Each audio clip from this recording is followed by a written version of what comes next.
그리스도의 풍성하신 은혜와 사랑이 늘 함께 하시길 바랍니다.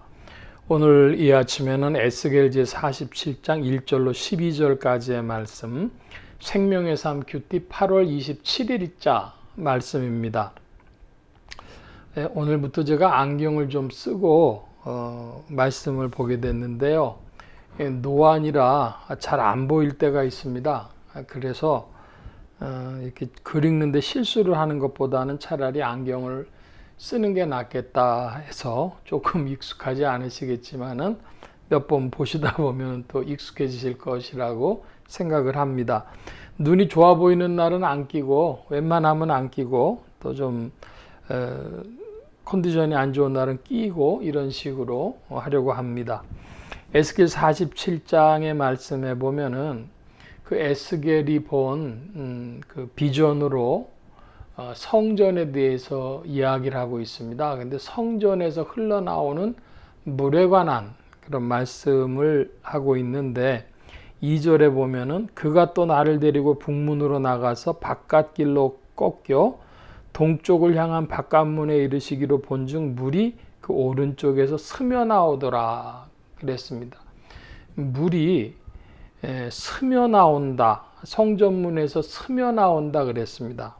그런데 3절에 가보면은 1,000척을 청량한 후에 보니까 물이 발목에 이르러요.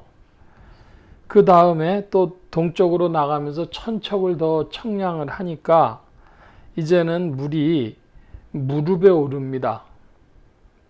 그리고 다시 1,000척을 측량하고 가니까 물이 허리에 오르고 5절에 보면은 다시 1,000척을 측량하시니 물이 내가 건너지 못할 강이 된지라 그 물이 가득하여 헤엄칠 만한 물이요 사람이 능히 건너지 못할 강이더라 그랬습니다. 수량은 어떻게 되냐? 물의 양은 발목에서 허리로 또 발목에서 무릎으로 허리로 그 다음에는 헤엄칠 만한 물 사람이 능히 건너지 못할 강 그랬습니다. 수량이 계속 풍성해지는 것인데요. 흔히 이것을 목회자들의 설교나 성경학자들은 무엇으로 해석해 왔는가 그러면은 하나님의 은혜라 은혜의 충만으로 해석해 왔습니다. 성전에서부터 하나님의 은혜가 흘러 넘쳐서 발목으로 무릎으로 또 허리로 그리고 온몸이 잠기는 그런 강물이 됐다 그러는데 자 이것을 이제 전통적으로는 장로교에서 어떻게 해석해 왔냐 하면 신앙이 깊어지는데 하나님이 은혜를 베푸실 때 처음 발목입니다. 발목 신앙. 그래도 이제 교회를 다닙니다. 근데 뭔지 모르겠고 설교가 무슨 얘기 하는지도 모르겠지만 그저 다녀요. 그러다가 신앙생활 하다가 이제 기도 생활이 됩니다. 무릎으로 은혜를 받는 것이죠. 그 다음에 허리인데요. 허리가 잠기게 되면은 내 마음대로 못합니다. 그러니까 이제 의지가 성령으로 말미암아 나의 옛사람이 아니라 그 제어가 되어지는 것이죠. 옛사람의 의지가 제어되고 성령께서 이끄심을 깨닫게 되어지는 그런 믿음입니다.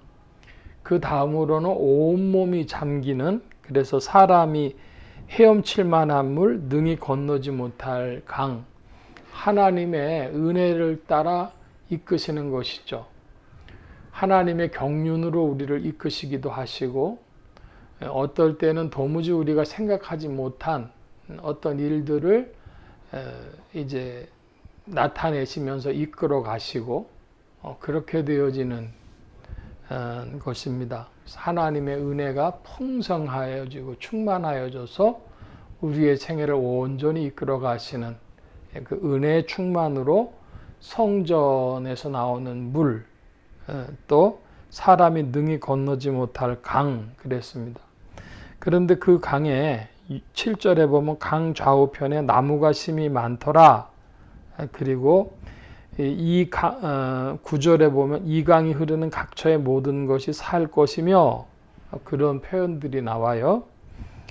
그래서 이것은 무엇을 이야기하나 하면 요한계시록 22장에 나오는 비전과 동일한 비전을 보여준 것으로 봅니다. 그래서 특별히 이 요한계시록 22장에는 생명수의 강이라고 이렇게 표현하고 있는데 생명수 강의 좌우에 생명나무가 가득한 곳이죠.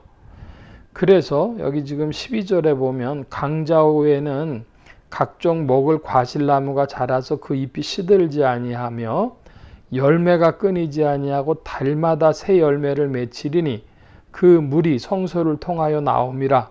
그 열매는 먹을 만하고 그 잎사귀는 약재료가 되리라. 여기 중요한 것은 12절에 나오는 달마다라는 겁니다. 달마다 새 열매를 맺는다. 여러분, 달마다 열매를 맺히려고 한다면은 그러면 그 태양빛이 얼마나 그 식물에 비춰야 되겠습니까? 이것은 생명력이 아주 크다고 하는 그런 상징을 보여주는 것이지 생물이나 물리적 현상으로서 표현하는 것이 아닙니다. 상징적인 것인데 달마다 실과를 맺힌다. 그래서 이것은 생명나무의 열매들이고 그 잎사귀는 치료제가 되고, 자, 이런 모습을 우리가 말씀을 통하여서 그런 비전을 보게 되어지는 것이죠. 요한계시록에 나오는 이 성전은 이스라엘 백성들이 회복해야 될 무슨 제3성전 그런 것이 아니고, 이스라엘의 제3성전 없단 말씀은 드렸습니다. 이스라엘의 제1성전은 솔로몬 성전이고, 제2성전은 포로에서 돌아온 수룹바벨 성전이고, 제3성전은 예수님 당시에 지은 헤롯 성전이었습니다. 주님께서 이 성전을 헐어라, 사흘 만에 내가 다시 짓겠다 하신 것은 그리스도의 부활로 하신 말씀이고, 그래서 그리스도의 부활 안에서 이제 새로운 성전의 비전을 갖는데 이것은 천국의 비전과 동일한 것이다. 그래서 생명수의 강이 흐르는 새 예루살렘에 그 흐르는 생명수의 강의 비전이 에스겔하고 겹친다. 달마다 열매 맺는 생명나무가 있는 그런 곳이다. 이런 것이죠. 달마다 열매 맺는 것은 생명의 충만을 말하는 것입니다. 그래서 이 에스겔과 요한계시록이 같은 비전을 제시하고 있고, 그런 면에서 이제 이 성전, 에스겔이 말하는 성전은 신령한 성전이고 신약에서는 새 예루살렘으로 표현되었다. 그래서 이런 성전이 지상에 지어질 걸 생각한다고 하는 것은 매우 불신앙적인 것이다. 이렇게 말씀드리겠습니다. 종교개혁자들은 이런 그 지상에 이런 성전이 지어질 거를 믿는 사람들이 있다면 그 천년왕국 시대가 문자적으로 있을 것을 생각한다면 그들은 저주를 받을지어다, 이럴 정도로 강력하게 이야기를 했습니다. 그래서 오늘날 우리 신앙이 그 유대인들의 신앙과 이스라엘과 교회가 같이 겹쳐서 그 주이시들이 이제 예수님을 믿게 되고 제3성전이 만들어지고 새 천년 왕국이 지상에 펼쳐지고 하는 그런 세대주의적인 종말론과 그런 성경 해석과 사상을 갖는다고 하는 것은 매우 위태한 것이다. 종교개혁자들은 그것을 매우 잘못된 일로 봤다. 그런 말씀도 드리고, 오늘날 유튜브에 그런 식의 성경 해석이 넘쳐나고 한국교회는 70% 가까이가 세대주의 종말론이라고 이야기를 하니 오늘 한국교회가 얼마나 지금 교리적으로 잘못된 길을 가고 있는가 하는 것을 우리에게 밝혀준다고 하겠습니다. 에스겔 47장은 요한계시록 22장의 비전과 같은 것이다. 이 말씀으로 크게 정리하고 오늘 말씀 마칩니다. 기도합니다.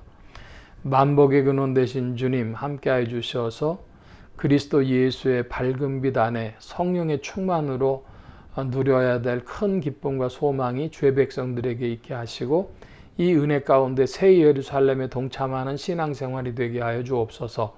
성령께서 이끄실 줄 믿사옵고 천국의 밝은 비전이 우리의 소망이 더욱 되게 하옵소서. 감사하며 의지하올 때에 예수 그리스도의 이름으로 기도하옵나이다. 아멘.